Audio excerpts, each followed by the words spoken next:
2024 లేదా 25లో డిగ్రీ లేదా బీటెక్ చదివారా? సాఫ్ట్వేర్ జాబ్ కోసం ఎదురు చూస్తున్నారా? అయితే కోడ్ జ్ఞాన్ 100 డేస్ కోర్సులో చేరండి, జాబ్ సాధించండి. నమస్కారం సార్. నమస్తే. అంటే చాలా మందికి ఉన్న డౌట్, అంటే ప్రతి ఒక్కరు కూడా చేసే పనే అని చెప్తాను. మంచో చెడు పక్క వాళ్ళ గురించి మనం ఎక్కువగా ఆలోచిస్తూ ఉంటాం. అలా ఆలోచించడం కరెక్టా రాంగా సార్? ఎలా చూడాలి దీన్ని? పక్కన వాళ్ళ జీవితం గురించి, పక్కన వాళ్ళ గురించి ఆలోచించాలి అంటే ఆ స్థితి మనకు ఉండాలి. ఎవరి గురించి అయినా ఆలోచించాలి అంటే ముందు నీ స్థితి అంత ఎదిగి ఉండాలి. ఇప్పుడు నేను 10th క్లాస్ పిల్లలకి చెప్పగలుగుతా అంటే నేను ఇంటర్మీడియట్ అన్నా చదువు ఉండాలి కదా.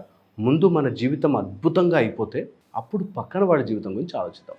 ఇది ఫస్ట్ పాయింట్ నేను చెప్పాలనుకుంటున్నాను. ఎప్పుడూ పక్కన వాడి జీవితం గురించి మనం మార్చేయాలి అనే ప్రయత్నము చెయ్యకూడదు. ఎందుకంటే అందరికీ తెలియనిది ఒకటి ఏంటంటే, నీ కళ్ళ ముందు ఒక నిచ్చెన ఉంటుంది, నీకు తెలియకుండానే నీ కళ్ళ ముందు ఒక నిచ్చెన ఉంటుంది, అది ఎక్కుతూ పోవడమే నీ పని. చాలామంది పక్కన వాడు నిచ్చెన ఎక్కుతున్నారా లేదా అని చూస్తూ ఉంటాడు. నీ జీవితంలో నువ్వెప్పుడైతే నీ కళ్ళ ముందు కనిపించని ఆ ఇన్విజిబుల్ నిచ్చెన ఎక్కుతూ ఉంటావో, మానసికంగాను జీవితంలోనూ ఎదుగుతూ ఉంటావో, పక్కన వాడికి చెప్పాల్సిన అవసరం ఉండదు.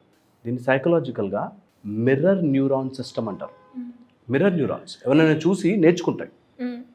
ఓకే, నువ్వు చెప్తూ ఉంటే తక్కువ వింటారు. పర్సంటేజ్ ఆఫ్ లెర్నింగ్లో ఎవరైనా చెప్తూ ఉంటే చాలా తక్కువ, బట్ ఎవరైనా చేస్తూ ఉంటే చూసి వాడి సక్సెస్ని చూసి నేర్చుకునే వాళ్ళు చాలా ఎక్కువ పర్సంటేజ్ ఉంటారు. సో అందుకని చెప్పద్దు. తల్లి, తండ్రి, పిల్ల ఎవరైనా సరే నువ్వు చెప్పాలి అనుకున్న మాట ఒకసారి ఒక అడ్వైజ్ లాగా, లేకపోతే వాళ్ళని ఏదో రుద్దేసేలా కాకుండా ఒకసారి చెప్పాలి.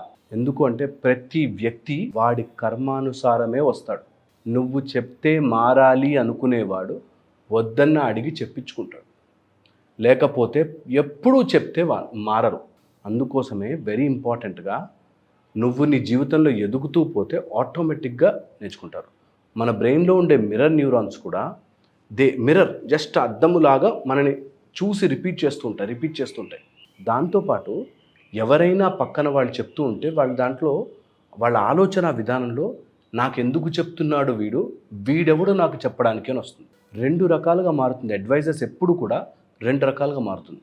ఒకటి, నువ్వు ఎత్తులో ఉన్నావు అనుకో, నువ్వు చెప్తే ఆ స్టేజ్కి వచ్చాక నేను చెప్తారా అంటాడు. ఒకవేళ నీకంటే తక్కువ ఉన్నవాడు, సపోజ్ బాగా కోట్లు సంపాదించేవాడు, డబ్బులు ఏముందిరా అన్న అంటావు, డబ్బులు వచ్చాక మేము ఇట్లాంటి స్టోరీలు చెప్తాం అనిపిస్తుంది. అదే ఒక అడుక్కునే వాళ్ళు ఏమన్నా డబ్బులు ఏముంది అన్నాడు అనుకో, వాడు కూడా మనకు చెప్పొచ్చేటోడే అంటారు. సో అందుకని అడ్వైజ్ ఎప్పుడూ తీసుకోరు.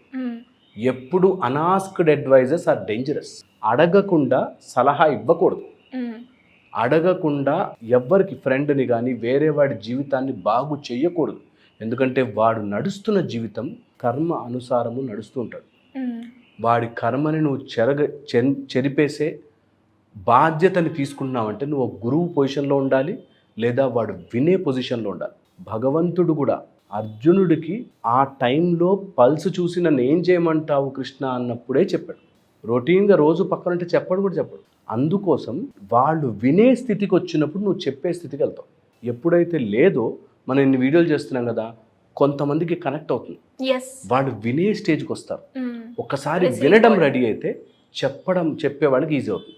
ఇప్పుడు మన ప్రొఫెషనే అట్లాంటిది కాబట్టి మా పని అది మేము చెప్తున్నాం, కానీ జనరల్గా కూడా 99% చెప్పింది ఫాలో కారు. ఓన్లీ వాడికి ఒక స్టేజ్ వస్తుంది, ఎక్స్పీరియన్స్ అయినప్పుడు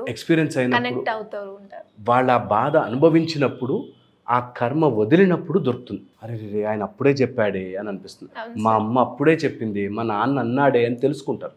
సో అందుకని చెప్పడం మీకు ఒకవేళ అనిపిస్తే చెప్పాలి. వాళ్ళు మారుతారని ఎక్స్పెక్ట్ చేయకూడదు. చెప్పే దాంట్లో ఇంకొక అన్యాయంగా జరిగిపోయేది ఏంటంటే, మనం చెప్తుంటే వాడు మారట్లేదు అని ఫ్రస్ట్రేషన్ వస్తుంది, అర్థం చేసుకోవట్లేదనే బాధ వస్తుంది. సో వెరీ ఇంపార్టెంట్, వాళ్ళు అర్థం చేసుకోలేరు, ఆ స్థితి వాళ్ళది. కాబట్టి ఇప్పుడు నువ్వు 5th క్లాస్ అబ్బాయికి 10th క్లాస్ మ్యాథ్స్ చెప్తే ఎలా అర్థం చేసుకోలేడో, అలాగే వాడు ఆ పరిస్థితికి రాలేడు. దీన్ని ద బాల్కనీ ఫిలాసఫీ అంటారు. అంటే బాల్కనీలో నించుని చూస్తూ అబ్బా ఎంత బాగున్నారా చెట్లు ఇవన్నీ, పక్క నుంచి ఒకడు వచ్చి ఆ బిల్డింగ్లు కూడా చాలా బాగున్నారా అంటే వాడికి ఆ బాల్కనీ నుంచి అక్కడ చెట్లే కనిపిస్తుంది. ఫస్ట్ ఫ్లోర్ పైకి ఎక్కి 5th ఫ్లోర్లో ఉన్న వాడికి బిల్డింగ్లు కూడా కనిపిస్తుంది. సో ఎవరి బాల్కనీ నుంచి వాళ్ళు చూస్తూ వాళ్ళు కరెక్ట్ అనుకుంటారు, నేను చెప్పిందే రైట్ అనుకుంటారు. అందుకని అడ్వైజ్ ఇచ్చేవాడు అందులో మునిగిపోతుంటారు. నేను నీకు ఇంత అడ్వైజ్ ఇచ్చా. యాక్చువల్లీ నువ్వు 1st ఫ్లోర్లో ఉంటే వాడు 5th ఫ్లోర్లో ఉంటాడు. 5th ఫ్లోర్లో వాడికి ఇంకోలా కనిపిస్తుంటుంది ప్రపంచం, నీలాగా కనిపించదు. అదే వెరీ ఇంపార్టెంట్ అర్థం చేసుకోవాలి. అందుకని ఎప్పుడైనా అడ్వైస్ ఇస్తున్నప్పుడు వాళ్ళు వింటారా లేదా కాదు, నీకు చెప్పాలనిపించింది మంచి మాట చెప్పావు అంతే. అంతే. ఫాలో అవుతారా లేదా అని ఎక్స్పెక్ట్ చేసావంటే నువ్వు నేర్చుకోవాలి ఫస్ట్. సో అది వెరీ వెరీ ఇంపార్టెంట్. ఒకవేళ నిజంగా చెప్పాలి అనుకుంటే చెప్పే మెథడ్స్ చెప్తాను. ఎవరికైనా కొంతమంది అరే నా కళ్ళ ముందు పాడైపోతున్నాడు ఎలా చెప్పకుండా ఉంటామనిపిస్తుంది. అలా గనక చెప్పే మెథడ్స్ ఉంటే, 1 మనకి ఎప్పుడు సామదాన భేద దండోపాయాలు అంటారు కదా, అందులో మనం దండం వరకు వెళ్ళం. బట్ ఫస్ట్ థింగ్ చెప్పే విధానంలో, సౌమ్యంగా చెప్పే విధానంలో ఎగ్జాంపుల్స్ బాగా పనిచేస్తాయి. సెకండ్ వచ్చేసి ఎప్పుడు కూడా వాళ్ళ ఫ్రీక్వెన్సీ దగ్గరికి వచ్చి చెప్పాలి.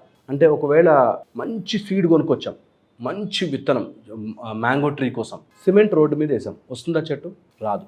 కానీ మంచిగా దున్నితే అందులో వేస్తే మంచి చెట్టు వస్తుంది కదా. Yes. అలాగే వాడి మైండ్ని ఫస్ట్ రెడీ చేయాలి, అప్పుడు విత్తనం నాటాలి. సో ఇది గనక నేర్చుకోగలిగితే టాకింగ్ స్కిల్ కూడా పెరుగుతుంది. ముందు మనసుని రెడీ చేస్తే దాని లోపల విత్తనం మొలకెత్తుతుంది. ఇది చాలా ఇంపార్టెంట్. హోప్ ఇది అర్థం చేసుకుంటే దట్ విల్ రియల్లీ హెల్ప్. ఒక మెథడ్. సెకండ్ వచ్చేసి చెప్పాలనుకున్నది రాసివ్వాలి. రాసిస్తే ఎఫెక్టివ్గా ఉంటుంది. వాళ్ళు చదివితే ఓ ఇంత కష్టపడి నా కోసం రాశాడా అని తెలుస్తుంది. Okay, give in writing, type కాదు రైటింగ్, లెటర్ లాగా రాసివ్వడం బాగా ఎఫెక్టివ్గా పనిచేస్తుంది. మూడోది వచ్చేసి warn them of side effects. ఇది ఇది ఇది ఈ రోడ్డు మీద వెళ్తే టైర్ పంచర్ అయ్యే ఛాన్స్ ఉంది, ఆ రోడ్లో గతుకులు ఉన్నాయి, ఆ రోడ్లో ఇట్లా ఉంది, నీ ఇష్టం. That is the easiest method to advice. Fourth, మన స్థితి తెలుసుకుని అడ్వైస్ చేయాలి.